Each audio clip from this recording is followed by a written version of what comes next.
Hola, en este video voy a explicar cómo se resuelve el primer parcial de Digitales 2.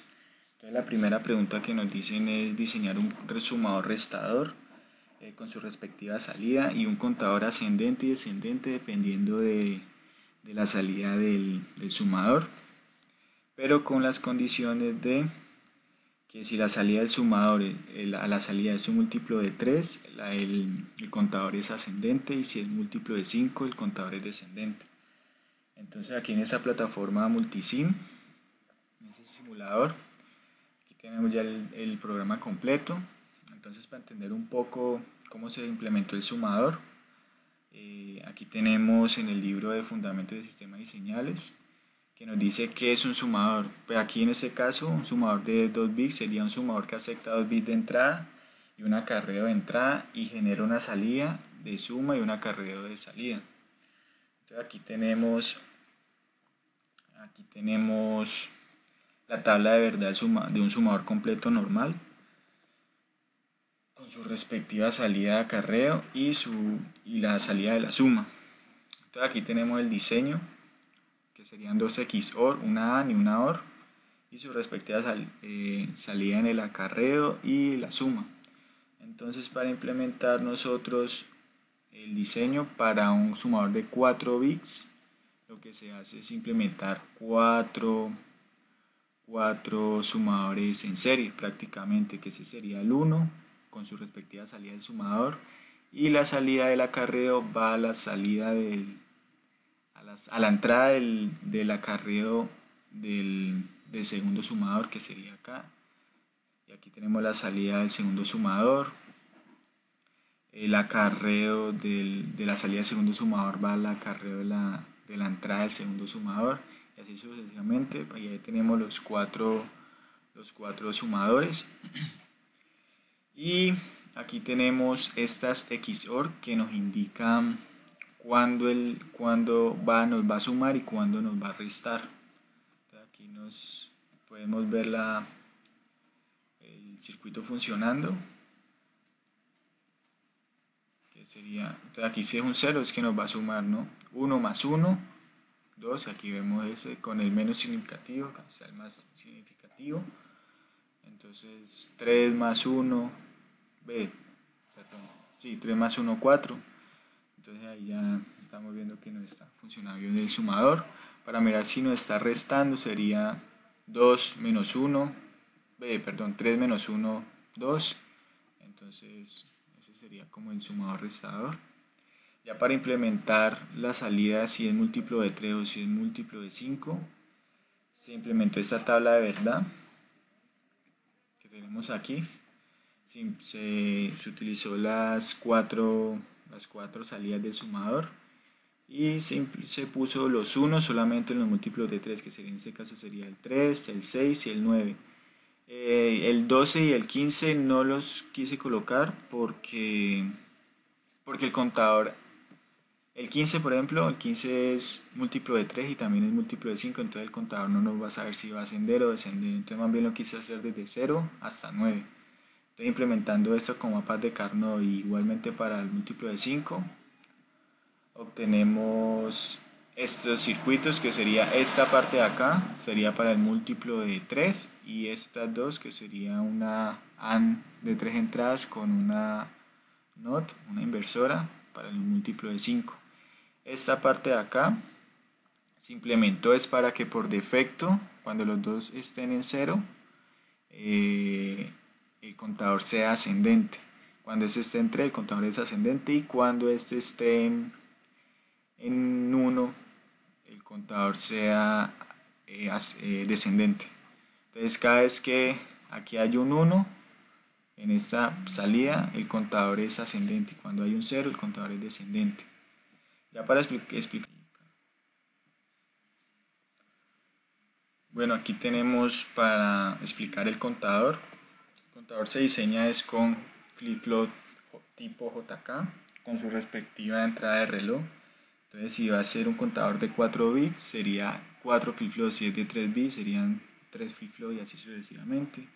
Aquí tenemos la tabla de verdad para un contador de 3 bits. Lo que se diseña aquí tenemos la tabla de verdad para el contador ascendente y descendente. Entonces lo que hacemos es, para organizar las salidas, es dependiendo de si el estado de las entradas cambian de un número a otro. Digamos, si aquí de 0, 0, entonces esta salida no cambia. De 0, 0, esta salida no cambia. Cuando de aquí 0 y 1, entonces la salida cambia. Entonces, así sucesivamente, cada vez que haga un cambio, cuando va descendiendo, se iría un 1 en la salida. Igualmente para el descendente. Entonces, aquí ya tenemos implementado. Entonces, resolviendo los mapas de Carnot de estas salas de verdad, obtenemos estas dos compuertas, estas dos AND, y estas XOR serían para cuando va a descender y cuando va a ascender, que dependiendo de, supongamos que aquí hay un 1, entonces en esta salida, va a haber un 1 negado. Entonces si aquí hay un 1 negado y aquí hay digamos que un 0, entonces aquí un 1 negado, entonces sería un 0, un 0 por 0, 0, entonces entraría aquí al segundo flip-flop, y así es que funciona el contador ascendente y descendente. Entonces aquí podemos ver la explicación. Entonces aquí podemos ver el funcionamiento del circuito completo, que sería así: 1 más 2 es igual a 3, entonces múltiplo de 3, entonces el contador es ascendente. Entonces podemos ver que está en ascendente, sería 1, 2, 3, y cuando es múltiplo de 5, que sería 3 más 2, 5. Entonces aquí entraría un 0 y haría el contador descendente. Podemos ver que es 15, 14, 12, y así sucesivamente. Listo.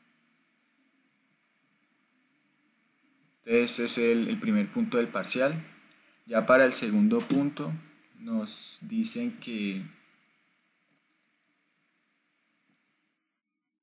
diseñe un divisor de frecuencia que cumpla con una frecuencia de entrada y dividida 16 veces a la salida.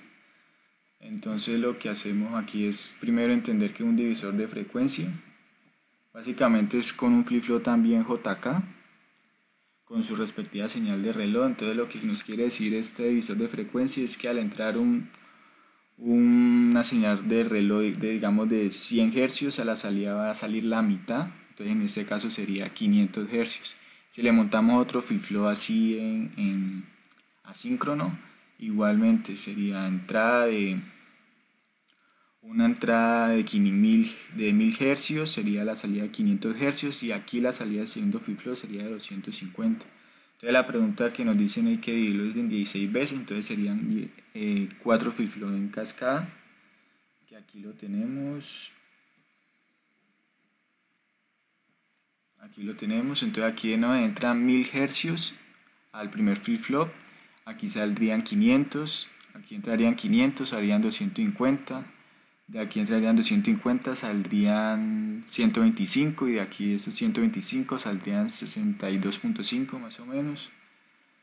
Entonces ahí nos crea el divisor de frecuencia que necesitamos, y ahí podemos ver la gráfica de cada una de las salidas. Esta es la señal de reloj que está aquí, esta es la segunda señal, que sería esta, la tercera señal, que sería esta, la cuarta pues no la hice porque por falta de canales en el osciloscopio no nos deja verla, y en la última salida, que sería esta. Y ahí vemos que el divisor de frecuencia no está funcionando bien. Ya para el último punto, lo que nos dice es: diseño un flip-flop tipo D, un registro de almacenamiento en paralelo que nos permita guardar un número digitado por el usuario. Entonces, primero hay que entender cuál es un flip-flop tipo D en paralelo. Entonces aquí en el libro nos muestra que un registro de desplazamiento se utilizan flip-flop en paralelo, los flip-flop tipo D en paralelo, que quiere decir que un dato de entrada va a ser el mismo dato de salida y todos los flip-flops conectados a la misma señal de reloj. Entonces, básicamente lo que dice el flip-flop tipo D es que el dato de entrada va a ser el mismo de la salida. Pero la pregunta nos dice que debemos almacenar el último dato ingresado. Entonces, para hacer eso, se implementa esta configuración. Se implementa esta configuración. Entonces ya sabemos que el dato de entrada que le entra aquí a este flip-flop es el mismo dato de salida. Pero entonces hay que hacerle este condicional para poder hacer que nos guarde el dato de entrada. Entonces, para explicarlo mejor, podemos empezar aquí.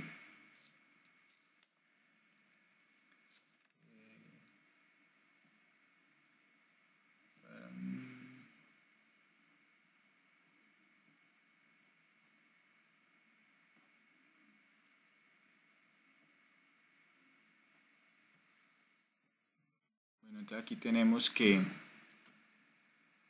si le ingreso un 1 a la entrada, va a haber un 1 a la salida, y si un 0 a la entrada, va a haber un 0 a la salida. Lo que aquí nos indica es que si en la opción de escritura está en 1, entonces aquí entra un 1, aquí entra un 1, entonces aquí va a haber un 1. Aquí hay un 1, entonces aquí pasa un 1, entra un 0, inicialmente esto está en 0, entonces 0 por 0, 0, entonces aquí había un 1, 1 más 0, 1, entonces entra en 1, entonces el mismo dato que sale. Pero mire que si yo desactivo la señal de escritura, puedo modificar la entrada y no me va a afectar nada la salida. Eso quiere decir que no está guardando el último dato de entrada. Porque si, digamos, aquí entra un 0 y aquí entra, digamos, un 1, perdón, un 0, entonces 0 y 0, 0. Aquí hay un 0, entonces aquí hay un 1 y aquí hay un 1 de la salida, entonces 1 más 1, 1, entonces 1 más 0, 1, entonces siempre nos va a mantener la señal de salida. Entonces este sería el funcionamiento del registro de almacenamiento con flip-flop tipo D, que podemos ver que no es para las 4, entonces podemos desactivar la salida, ve la opción de escritura, y vemos que podemos modificar la entrada ahí, pero siempre se va a guardar la señal de salida. Y listo, esta es la explicación.